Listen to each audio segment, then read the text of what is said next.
গোয়েন্দা পুলিশের একটি দল তার গুলশানের সন্ধান পেয়েছে আইন শৃঙ্খলা বাহিনী। বাসায় অভিযান চালিয়ে 26.5 কোটি নগদ টাকা। রোববার কতটা নিচে নামলে নেতা বলতে কতটা হাম থাকলে আপনারা নিতে হওয়া লাগে। আইনজীবী বললেন যে রিপোর্টটা আমরা পেয়ে গেছি, আমরা আগামী কালকে বা দুপুরের মধ্যে রিপোর্টটা দিয়ে দিচ্ছি। রিপোর্টটা দিতে এত ভয় পাচ্ছেন কিসের? এত ভয় আপনাদের? দেশ ও দেশের বাইরে থেকে যারা এই মুহূর্তে আমার ভিডিওটি ওপেন করেছেন সবাইকে অসংখ্য অসংখ্য ধন্যবাদ। দর্শক, প্রথমেই দেখেছেন শিরোনাম, ব্যারিস্টার সুমনের করা মামলায় বেনজির আহমেদকে অ্যারেস্ট করেছে। কিছু কিছু আবার ব্যারিস্টার সুমন বলছেন কত টাকা লাগে এবং কত টাকার লোভ একজন মানুষের জীবনে হতে পারে। যেই মানুষটা শুধু কোটি কোটি টাকারই সন্ধান করেছেন, এই মানুষটা জীবনে টাকাই চেয়েছে, অন্য কিছু চায় নাই। টাকার জন্যই আজকে নিজেকে মরিয়া, নিজেকে নিঃস্ব হয়ে যাবে, তবুও টাকার লোভ উনি ছাড়তে পারবে না। উনি কখনো দেশের চিন্তা করেন নাই, উনি কখনো জনগণের চিন্তা করেন নাই। এখন উনি নিজের চিন্তা কি করবেন জেলে গিয়ে, সেটাই সবচেয়ে বড় কথা।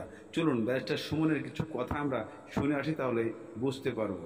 দুদকের আইনজীবী বললেন যে রিপোর্টটা আমরা পেয়ে গেছি, আমরা আগামী কালকে বা দুপুরের মধ্যে রিপোর্টটা দিয়ে দিচ্ছি। রিপোর্টটা দিতে এত ভয় পাচ্ছেন কিসের? এত ভয় আপনাদের? আপনারা একটা শপথ নিয়ে আপনারা একটা ইনস্টিটিউশন হিসেবে দাঁড়াইছেন। আমি বলি যে সবকিছু আপনাদের অনেক অভিযোগ আপনাদের বিরুদ্ধে আছে, অনেক কথা আমরা বলি না, মনে করি একটা ইনস্টিটিউশনের ক্ষতি হবে, কিন্তু আমাদেরকে এমন জায়গায় নিয়ে যায় না যে আপনাদেরকে আঙ্গুল তুলে বলতে হয় যে আপনারাই দুর্নীতিকে আগায় নিয়ে যাচ্ছেন।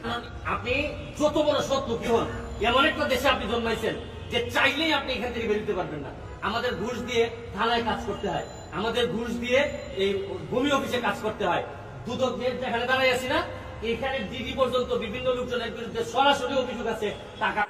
এদিকে ব্যারিস্টার সুমন আরো বলেছেন, দুদকের প্রতি চেতে গেছেন যে দুদক কোনো একটা কাজ সঠিকভাবে তদন্ত করে করতে অনেক সময় লাগে, কিন্তু কেন এত সময় লাগে?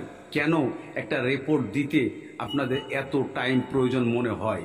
আপনারা নিজেরা কেন এত ভয় পান? আজকে আপনারা বেনজির আহমেদের সমস্ত কিছু ক্লোজ করেছেন, এতে জনগণ আপনাদের পক্ষে আছে, আইন আপনাদের পক্ষে আছে, দেশ আপনাদের পক্ষে আছে, তাহলে আপনারা কেন এত ভয় পান? চলুন ব্যারিস্টার সুমনের আরো কিছু বক্তব্য শুনে আসি আমরা। কতটা নিচে নামলে নেতা হতে কতটা হাম থাকলে আপনারা নিতে হওয়া লাগে। ওই পুতর উল্টাইয়া কিন্তু রেডি থাকবো, ওই ব্যারিস্টার সব পথই খেয়ে গেছে, টাকা মারবাইতে ভাবেই বইলাম।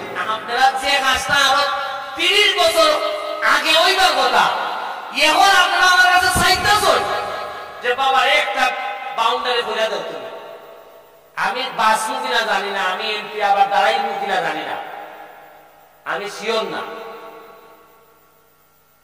তবে আমার পরে নেতা যারা ওইবা মানছে ওই পুতর উল্টাইয়া কিন্তু রেডি থাকবো, ওই ব্যারিস্টার সব পথই খেয়ে গেছে, টাকা মারবাইতে ভাবেই বইলাম।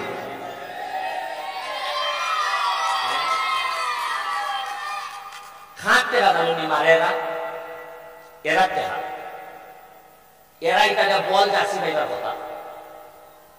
29.5। এদিকে ব্যারিস্টার সুমন আরও বলেন যে আমি 29.5 কোটি টাকা পেয়েছি, সেই টাকা আমি আমার ব্যক্তিগত কোনো কাজে ব্যবহার করি নাই, আমি সব কিছুই জনগণের মধ্যে ব্যবহার করেছি এবং জনগণের কাজে ব্যবহার করেছি। আমরা যখন কোনো মানুষ ক্ষমতায় আসি, আমরা যখন এমপি মন্ত্রী হই, আমরা যখন ওসি ডিসি হই, তখন আমরা নিজেরাই ভুলে যাই যে আমরা এসেছি জনগণের কাজ করার জন্য। তাহলে আমরা জনগণের টাকা কেন আত্মসাৎ করে খেয়ে নিচ্ছি? এর ভবিষ্যৎ কোথায়? চলুন ব্যারিস্টার